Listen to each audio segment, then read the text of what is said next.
नमस्कार, मैं हूं कुलभास्कर ओझा और हमारे प्लेटफॉर्म पर आज बात बांके बिहारी कॉरिडोर की। कॉरिडोर पर अब सियासी शोर बहुत ज्यादा शुरू हो चुका है। 13 दिन से करीब महिलाएं, वहां के स्थानीय लोग वृंदावन कॉरिडोर का विरोध कर रहे हैं और कह रहे हैं हमारे बांके बिहारी बिकाऊ नहीं है। इस बात को विरोधी जो दल हैं उन्होंने लपक लिया है। अखिलेश यादव हो, कांग्रेस हो, सबने इसको लपक लिया है और अब ये बड़ा मुद्दा बनता दिख रहा है। अखिलेश यादव कह रहे हैं कि भारतीय जनता पार्टी नहीं, भारतीय जमीनी पार्टी है, जिसको जहां जमीन दिखती है वहां पर वो उस पर कब्जा कर लेती है, यानी भड़काने की सियासत। कांग्रेस ने भी कह दिया अजय राय ने कि भैया बीजेपी वृंदावन कॉरिडोर के नाम पर मंदिर की कमाई को हड़पना चाहती, यानी विरोध की आवाज को और बुलंद किया जा रहा है। विरोधी दल, विपक्षी दल सरकार के खिलाफ जो भी खड़े हैं वो इस आवाज को और बुलंद कर रहे हैं। इसके समाधान की ओर रास्ता नहीं खोज रहे हैं। बाहर से आने वाले भक्तों को कैसे अच्छी सुविधाएं दी जाएं, इस बारे में कोई चर्चा नहीं हो रही। वो 300 दुकानें और 100 परिवार जो वहां से शिफ्ट किए जाएंगे, उनकी आवाज हर विरोधी दल ने उठा ली है, क्योंकि उनको लगता है कि इस बहाने मथुरा में सियासी समीकरण बदले जा सकते हैं। कुंज की गलियों से एक आवाज निकलेगी तो उसका असर पश्चिमी यूपी के कई इलाकों तक पड़ सकता है। तो क्या है ये सारी रणनीति, इसी मुद्दे पर करेंगे चर्चा। हमारे साथ वक्ता है, शालिनी है और शैलेंद्र जी है, अभी किसी काम में थोड़ा सा बिजी है, उनके पास चलेंगे हम। शालिनी, ये अभी तक स्थानीय मुद्दा था। सॉरी वक्ता, माफी चाहूंगा वक्ता, अभी तक ये मुद्दा स्थानीय था। स्थानीय स्तर पर लोग प्रोटेस्ट कर रहे थे, अब इसको सियासी आवाज मिलती जा रही है। अभी एक आध दिन पहले कांग्रेस के अजय राय ने कहा कि भैया गड़बड़ कर रही है बीजेपी, आपको दबाना चाहती है, आपका अधिकार छीनना चाहती है और मंदिर पर बेसिकली कब्जे की लड़ाई लड़ रही है। वो मंदिर पर कब्जा हमारा हो जाए।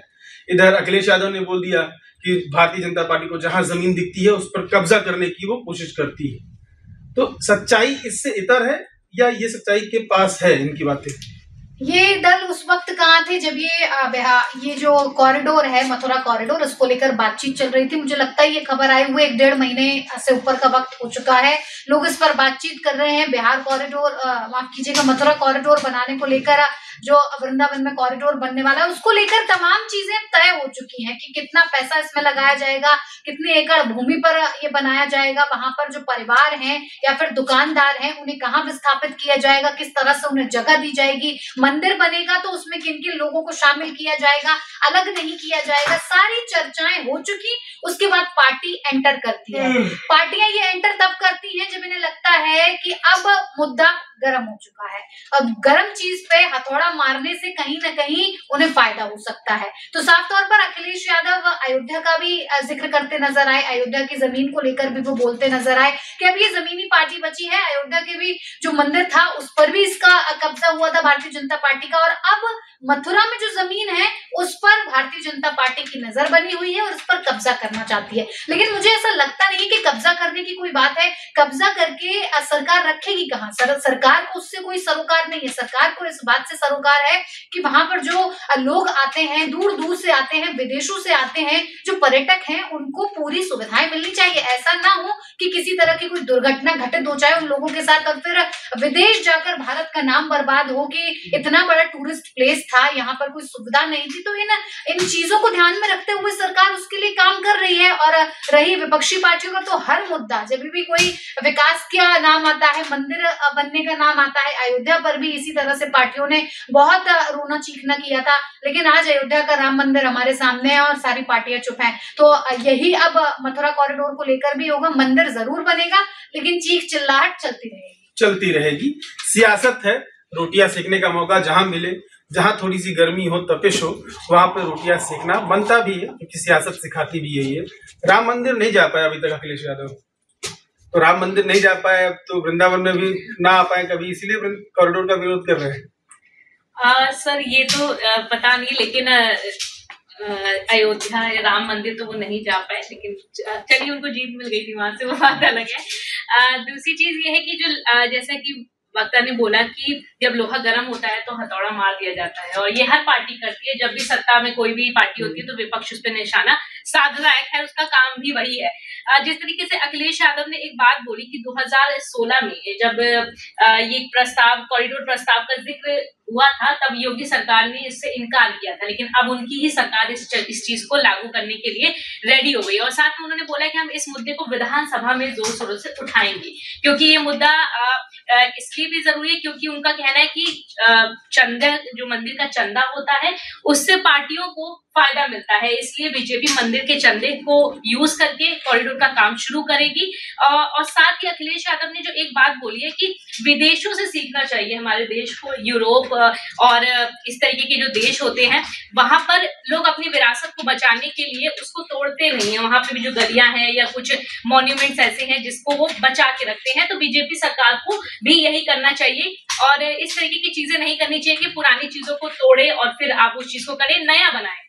अखिलेश यादव ने लगातार, मतलब पहली बार मुझे लगता है ये मुद्दा इतने दिन से चल रहा है और अखिलेश यादव ने बहुत मतलब हर बात अपनी रखी है और बीजेपी को इसमें घेरा है। उन्होंने ये तक भी बोल दिया कि ये अयोध्या में जमीन बेचकर लोगों को और नेताओं को, पार्टी को इसका फायदा मिला। यहाँ तक कि बनारस में उन्होंने बोला कि जो आज तक नहीं हुआ था, इतने सारे मंदिर तोड़े गए, ये अभी तक का इतिहास है कि अभी तक ऐसा नहीं हुआ।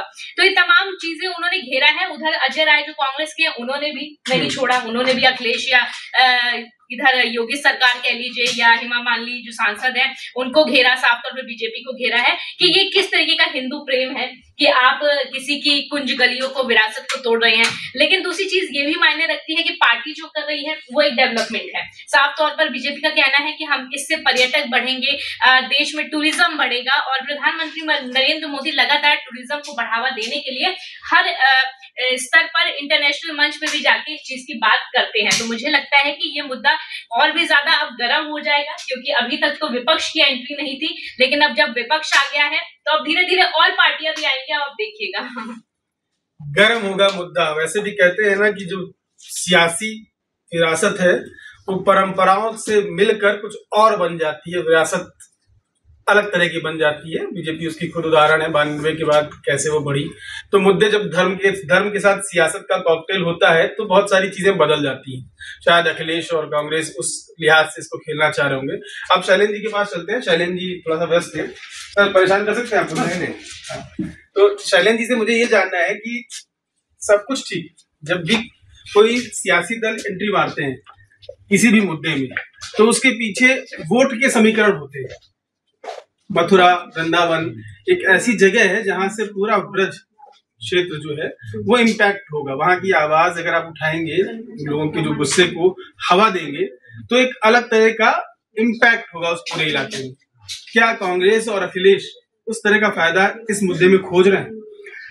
देखिए, पूरे इलाके में इम्पैक्ट होगा, जरूर होगा इस पे, लेकिन देखने वाली बात यह है कि देखिए, जो पीडीए की राजनीति है अखिलेश यादव की, वो कहाँ बैठता है इसमें। तो आप देखिए, जो समाज इसका सबसे ज्यादा मुखर होकर विरोध कर रहा है वो स्वामी समाज है, मतलब ब्राह्मण समाज है, ठीक है ना। मंदिरों से सीधे तौर पे जुड़े हुए आमतौर पे पुजारी वर्ग होता है और वो ब्राह्मण समुदाय से आते हैं। तो इसमें एक संभावना उनको दिख रही है कि हम इस मुद्दे को हवा दे करके और बीजेपी के वोट बैंक में हम सेंध लगा सकते हैं तो सेंध लगा सकते हैं। तो इसलिए सारा जोर उनका उस पर है कि भाई कम से कम इस मुद्दे को जितना हवा दे दिया जाए, ठीक है। लेकिन अब इसमें वो कितना सफल होंगे ये बताना मुश्किल है मुझे। तो देखिए, अभी विरोध हो रहा है, ठीक है ना। अभी क्या है, कुछ उस पर्टिकुलर एरिया के जो लोग हैं वो लोग विरोध कर रहे हैं, उसमें भी खास तौर से जो मंदिरों से जुड़े हुए, जो प्रभावित हो रहे हैं वो जुड़े हुए, ठीक है। लेकिन आप ये चीज भी समझने की है कि एक बार जब कॉरिडोर बन जाएगा और लोगों को जब सहूलियतें मिलनी शुरू हो जाएगी तो फिर ये मुद्दा पीछे चला जाएगा, ठीक है। क्योंकि जब आपको बेहतर व्यवस्था मिलेगी, बेहतर सहूलियत मिलेगी आपको, ठीक है, तो उसके बाद फिर आपके पास शिकायत का बहुत मौका रह नहीं जाता। हाँ, कुछ लोग जो सीधे सीधे प्रभावित हुए हैं उनकी नाराजगी तो रहेगी, लेकिन आम लोग जो है, आम लोग की नाराजगी की बजाय आम लोग इससे खुश होंगे। जो आज दर्शन के लिए जिनको इतनी जद्दोजहद करनी पड़ती है, ठीक है ना, उनको बड़ी सहूलियत हो जाएगी। बहुत सारी जो दूसरी सुविधाएं हैं जिनके लिए उनको जद्दोजहद करनी पड़ती है उसमें सड़क बन जाएगी, बहुत सारी चीजें हो जाएंगी, सेफ्टी मेजर्स बहुत बढ़ जाएगा। तो इससे आम लोग खुश होंगे और मुझे ऐसा लगता है कि इसका प्रभाव जो है ना, वो जिस सिंबोलिज्म को लेकर के अखिलेश यादव आगे बढ़ रहे हैं, उनको लगता है कि यहाँ अगर हम इस मुद्दे को उठाएंगे तो प्रदेश के दूसरे हिस्सों में भी जो ब्राह्मण वर्ग है उसमें थोड़ी नाराजगी बढ़ेगी। उनका आकलन ये मुझे लग रहा है कि ऐसा कुछ आकलन है, लेकिन मुझे मैं श्योर नहीं हूँ कि भाई ये कितना उनको पे करने जा रहा है। नहीं कर रहा है। वो विकास दुबे से शुरुआत उन्होंने की थी, लेकिन उसका कोई विकास दुबे में जब वो गाड़ी पलटी थी तब उस मुद्दे को बहुत बढ़ा चढ़ाकर कोशिश की थी उन्होंने उस ब्राह्मण वर्ग को पकड़ने की, लेकिन पकड़ में आता दिखा नहीं। चुनाव हुए उसके बाद, लेकिन पकड़ में आता नहीं दिखा। ब्राह्मण अभी दूर है, तो मुझे लगता है कि बहुत इम्पैक्ट यहाँ पर पुजारियों की आवाज उठाने से मिलने वाला नहीं है अखिलेश को। ये बिल्कुल सही कह रहे हैं आप, मुझे भी ऐसा ही लगता है। और दूसरी बात ये थी, ऐसे देखिए सिंपल सड़क बनती है अगर, उससे हर आदमी लाभान्वित होता है, उसका फायदा हर किसी को मिलता है। तो वो इतना तो रियलाइज करता है ना, ये चीज तो उसकी समझ में आती है कि पहले हमें कितनी परेशानी होती है, आज हम कितना आराम से जा रहे हैं। घर में किसी के बिजली जब आने शुरू हो जाती है, पानी आता है, घर जब पानी पहुंचता है, तो लोग इस चीज को समझते हैं कि भाई ये फैसिलिटी हमें पहले ये सुविधा नहीं मिली हुई थी, आज हमारी ये जरूरत पूरी हो रही है। वही चीज यहाँ का भी है। कोई भी जब विकास का काम सरकार उठाती है तो जो सीधे सीधे, जाहिर सी बात है, उसमें बहुत सारे एडजस्टमेंट करने पड़ते हैं उसमें। तो एडजस्टमेंट जब करने पड़ते हैं तो उससे सीधे सीधे जो लोग प्रभावित होते हैं उनकी नाराजगी होती है, स्वाभाविक भी है, ठीक है। क्योंकि जगह से एक भावनात्मक जुड़ाव भी होता है, कुछ उनके आर्थिक हित भी होते हैं, ठीक है, कुछ सामाजिक हित भी होते हैं।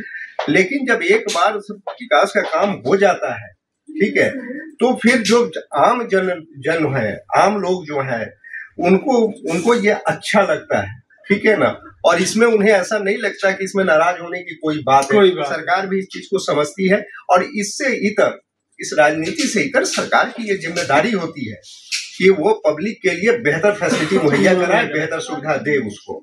तो मुझे लग रहा है कि सरकार इन सब चीजों का ध्यान में, एक आर्थिक पक्ष है इसका, ठीक है ना, अगर उससे इकोनॉमी को बूस्ट मिलता है तो ये होना चाहिए, होना ही चाहिए, इसमें कहीं कोई दिक्कत नहीं है। अभी अगर कुछ कम आ रहा है, अगर कॉरिडोर बनने के बाद आर्थिक गतिविधियां और बढ़ जाती हैं तो ये तो अर्थव्यवस्था के लिए अच्छा है, लोगों की रोजी रोटी के लिए अच्छा कॉरिडोर अच्छा है। वैसे मैं आपको कुछ आंकड़े साझा करता हूं, उससे आप समझिए कि कॉरिडोर की जरूरत क्यों है। यहाँ पर अमेरिका की आबादी 30 से 32, कितना आप उस दिन पढ़ रहे हैं, 30 से 32 करोड़ के आसपास है। पूरे रूस की आबादी 17 से 20 करोड़ के बीच में कुछ है, और हमारे देश की आबादी 140 करोड़ है। वहां पर परंपराएं या विरासत एज इट इज संभाल ली जाती है, क्योंकि वहां की भीड़ जो है कितनी है इसका अंदाजा आप लगा सकते हैं। और यहाँ पर एक दिन में उनकी गलियों में 1 लाख से 2 लाख लोग भी पहुंचते हैं, जो उन विदेशी जगहों पर नहीं पहुंचते हैं। तो इस अंतर को समझते हुए आप खुद सोचिए कि विरासत को संभालना जरूरी है, लेकिन क्या विकास अब की जरूरत नहीं है? आपकी राय क्या है? कमेंट करके जरूर बताएं।